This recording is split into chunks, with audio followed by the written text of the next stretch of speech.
2025 সালের এপ্রিল, কাশ্মীরের পাহালগামে বিস্ফোরণ, 26 পর্যটকের মৃত্যু। ভারত বলছে পাকিস্তানের সন্ত্রাসী গ্রুপের হামলা। জবাবে দিল্লির হাতে নতুন অস্ত্র, সিন্ধু নদীর জল।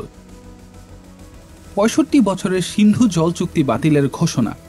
কিন্তু এই চুক্তি কি শুধু কাগজের টুকরো, নাকি দুই দেশের শান্তির শেষ সেতু? গল্পটা শুরু হয়েছিল হাজার বছর আগে।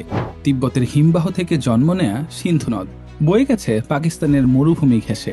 ভারতের কাশ্মীরে রচনা করেছে উপত্যকার সৌন্দর্য। কিন্তু 1947-এ দেশভাগের পর এই নদী হয়ে ওঠে রাজনীতির ময়দান।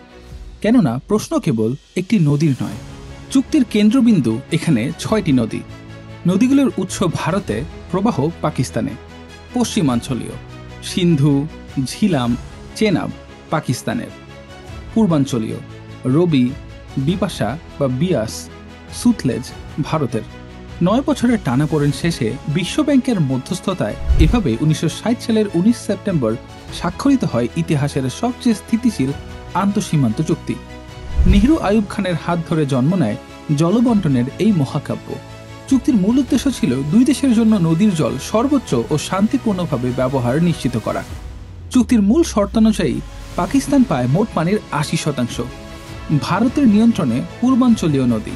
পশ্চিমাঞ্চলীয় নদীতে ভারত বিদ্যুৎ উৎপাদন ও সীমিত সেচ করতে পারবে।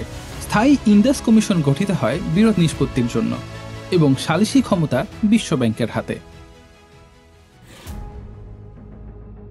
নেহরু আইয়ুব খানের হাত ধরে জন্ম নেওয়া এই চুক্তি দেখেছে 1965-র ট্যাঙ্ক, 1971 সালের যুদ্ধ, 1999-এর বোমা, এমনকি 2019-এর পালগাওয়া।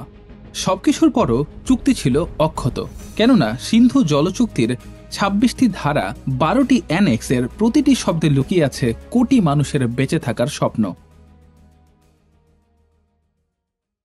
পাকিস্তানে সিন্ধু নদের এক ফোঁটা পানিও যেতে দেব না, চন্দ্রকান্ত পাটিল, ভারতের জলসম্পদ মন্ত্রী, এই কথা বলেন।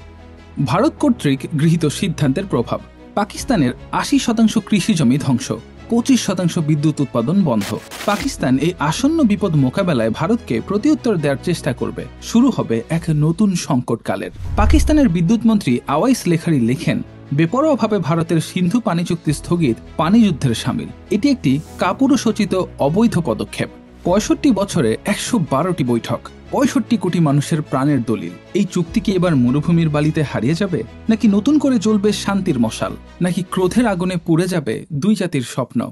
উত্তর খোঁজার সময় এখনই।